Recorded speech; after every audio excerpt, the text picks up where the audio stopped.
Hai nakama, apa kabar? Selamat datang di channel Anime Haki. Pada video kali ini kami akan memberikan spoiler lengkap One Piece Chapter 1006 yang akan mengungkap banyak kejadian di sana. Apa saja itu? Oke, tanpa banyak basa-basi lagi, berikut spoiler lengkap One Piece Chapter 1006.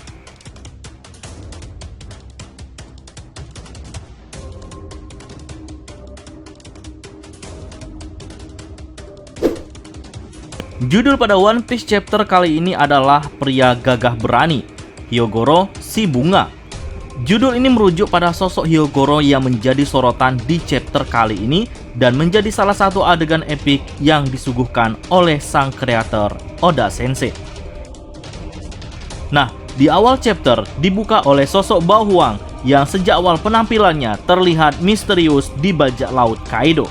Dia mendapatkan tugas sebagai mata-mata, yang mana pada chapter kali ini dia merekam keadaan Yamato dan Momonosuke. Dia mengumumkan lokasi Momonosuke pada semua orang. Sanji yang sedang menuju lokasi Akazenen berada. Saat di perjalanan ia mendapatkan informasi tersebut. Hal itu sontak membuatnya menjadi bimbang antara mau menolong Momonosuke si bocah mesum atau Akazenen. Scene berganti di luar istana, terlihat bulan purnama yang diselimuti oleh awan mendung. Di bawahnya, Perospero yang sedang duduk di atas sebuah batu di tempat yang sama tapi lebih tinggi dari batu yang diduduki Perospero. Terlihat Carrot dan Wanda terkapar dan cairan permen yang membekukan mereka. Hal ini hampir serupa yang dialami oleh Chopper dan Brook saat di alur Whole Cake Island. Namun yang menjadi perbedaannya adalah di sekeliling Carrot dan juga Wanda nampak tombak permen yang tertancap. Belum diketahui apakah tombak tersebut mengenai tubuh mereka atau tidak, dan juga apakah keduanya masih hidup ataupun tidak. Lalu Perospero berjalan ke dalam istana Kaido. Di alun-alun istana, Marco sedang bertarung melawan King dan juga Queen. Dalam pertarungan tersebut, Marco terlihat begitu santai menghadapinya, bahkan berbagai serangan yang dilancarkan oleh mereka tak berarti apa-apa bagi Marco. Namun di sini yang menjadi kekesalannya hanya tak bisa melindungi Chopper yang sedang membuat vaksin. Tapi Drake dan Hyogoro berkata jika merekalah yang akan menjaga Chopper sampai vaksinnya selesai.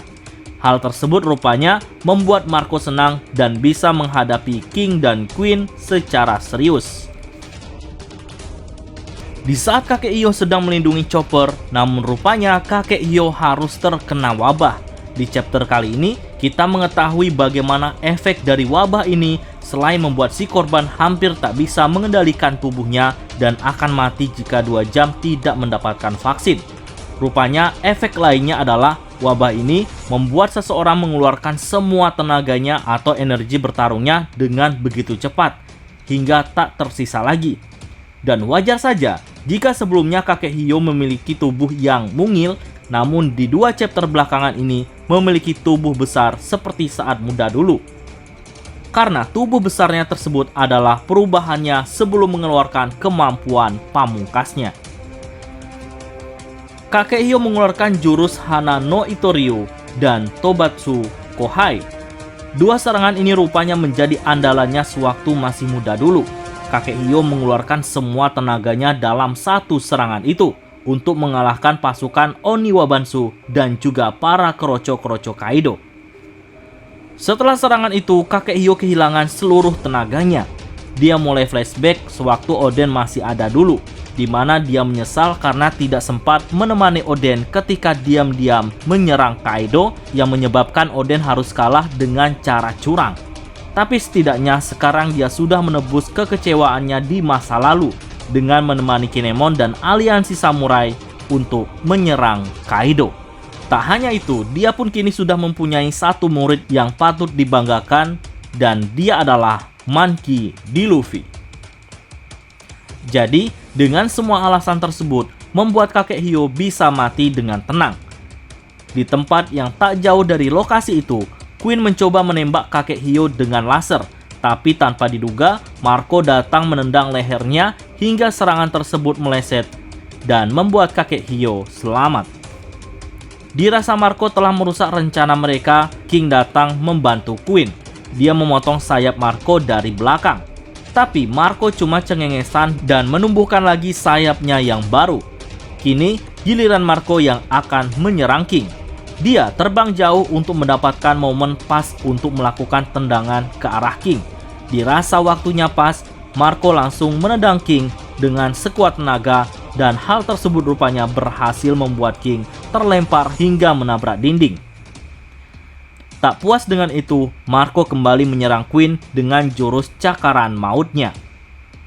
Setelah membereskan mereka, Marco berkata dia merasa haus dan kelelahan melawan dua manusia miliaran berry sekaligus. Perospero melihat Marco yang sedang kelelahan dan sepertinya dia akan mengambil kesempatan emas tersebut untuk melakukan serangan secara diam-diam kepada Marco. Scene kembali berpindah pada kondisi kakek Hyo, di mana dia merasa hidupnya sudah tak lama lagi karena wabah terus mengeluarkan tenaganya sementara dia sudah tak punya tenaga sedikit pun.